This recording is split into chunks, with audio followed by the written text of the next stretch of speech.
Good afternoon, ladies and gentlemen. This is Lounging with Lisa, the video series that has me lounging while coming at you with thoughts of the day and a mark on my face. Look at that. You know why?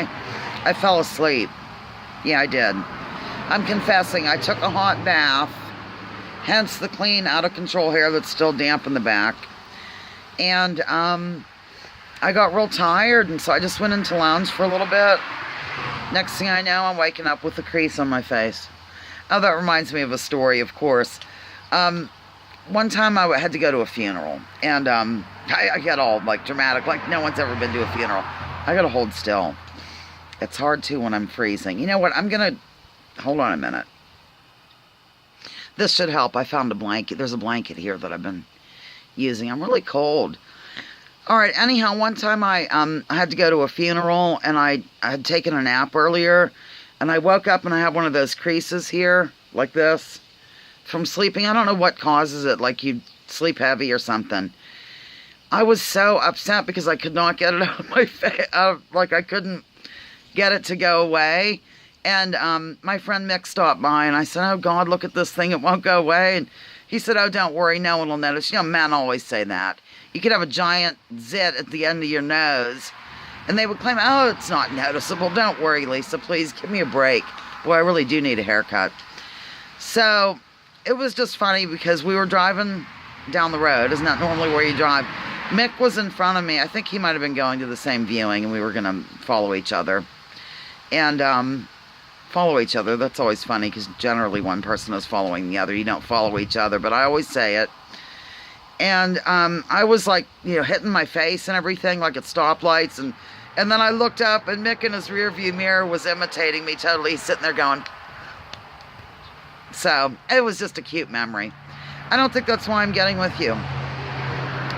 I'm getting with you just to say hello before I go off to moderate the Mike Rivera show, which will probably take 3 hours of my life. I'm not sure if I'm going to be able to stay the whole time because I have to start cooking dinner. I'm going to make spaghetti. Yeah, with the canned tomatoes that we just canned the other week. So, yeah, I'm gonna have to sort of play Mike Rivera and be there at the beginning, and Digital Diva might be there today, although she might be planning to evacuate Florida, ladies and gentlemen. The only thing about Mike Rivera that's kind of teeing me off lately, I do like him, and I like a lot of the things he does. I like that he doesn't, you know, that he recognizes that we were not told the real story, I guess, on 9/11. But he really, really is an adamant denier of the climate change situation. And, you know, I've looked into the reasons why, because remember I told you when people deny something, or, you know, when so-called right-wingers deny this, that, or the other, I look into it to see why. I also looked in to see, you know, why a lot of them voted for Donald Trump or whatever. You know, I want to know from where they are coming so that I can better relate, maybe. So his deal seems to be something along the lines of that carbon tax, that it's just a way to tax us or whatever. Now, there could be some exaggeration. There could be some weird things. I'm not, you know, absolutely positive about anything in life, really. But what I will recommend to you, and the reason why I'm coming to you with this right now, is if you go into Google and type in Exxon knew about climate change, 1970 memo, something like that, it will come up. And there's literally a memo that was unearthed. It was an Exxon memo, clearly, and it stated that they totally knew about the effects that their product would have on the globe, on the climate in general, as early as the 1970s. And I believe there was also an interoffice memo, Mars is running around chasing something, about Shell, you know, the Shell oil company. So that's what I'm wondering, if the oil companies are burying memos about it and basically admitting to their product, let's say tinkering with the climate, then why are people still not admitting to that? And he, of course, does not. A lady called the other day. It was sort of upsetting. she started to talk about the geoengineering, and he basically said, let's not go off into woo-woo land or something, and more or less let her go off the line. And I thought that was really bizarre, because he won't admit to that either, but of course he calls it chemtrails, and we've been over the reasons why you're not supposed to call it that. You're supposed to call it geoengineering and some other things, aerosol injections, stuff like that, because if you do look up chemtrails, it comes up with a bunch of kooky conspiracy theorist stuff. If you look up geoengineering at geoengineeringwatch.org, you'll get actual scientific literature.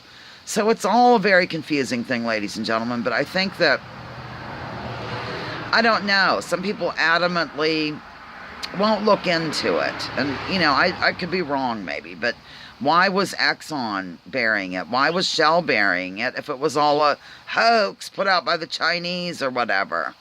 I don't understand that part of it at all. Maybe you can explain it. What else was I going to say? Yeah, so I just didn't... But I do have a theory about that. I think I've been over it before. Maybe I just wrote it in the comment section and haven't done a video. But through various things I've looked at, it's come to my attention that